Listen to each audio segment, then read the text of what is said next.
In this episode of People Are Asking Me, someone recently asked me if they need to do any updating to their home before getting it sold. Hey, I'm Eric Peterson, broker and owner of Kopa Real Estate. And this is a great question.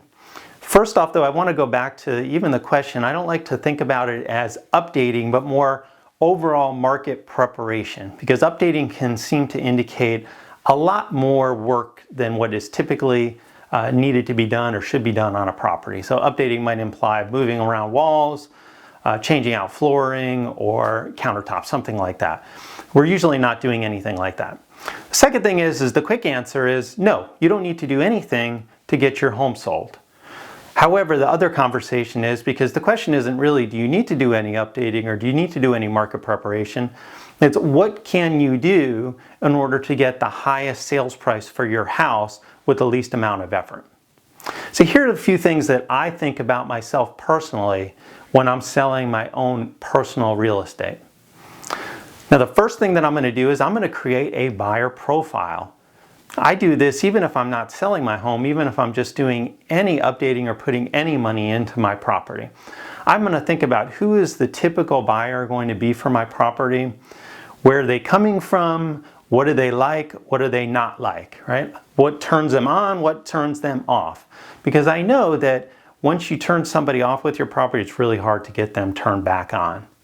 And so even whether I'm selling my home or whether I'm just doing some little updating around my home, I'm always thinking about who is the buyer profile for the house. The second thing that I want to look at is this is always the challenge between whether we want to sell the home to a person who emotionally falls in love with the property or somebody that logically decides to buy the home. Now, guess which one of these people is going to pay the highest price for your house? It's always going to be this person who emotionally falls in love with your home.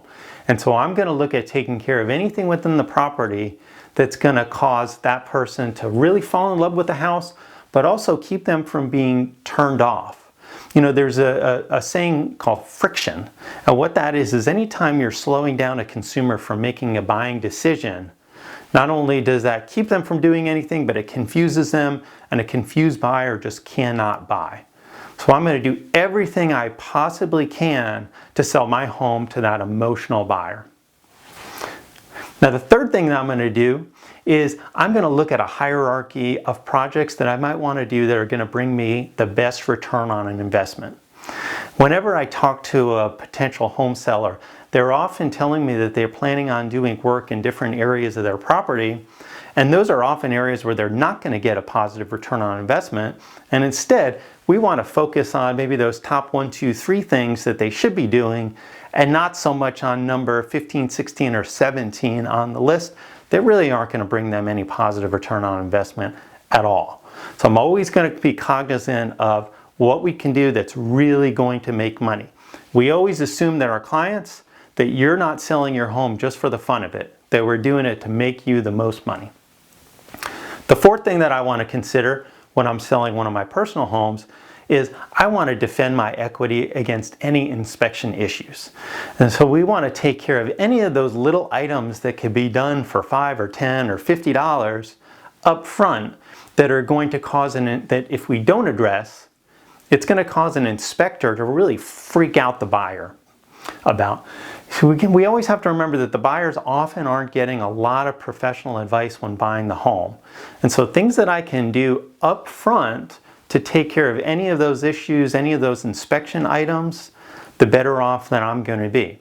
Because remember, it's not just the price that you start out at, but most of the buyers are going to have an inspection period and then come back and try to negotiate either a lower price or have you do repairs during that termination period.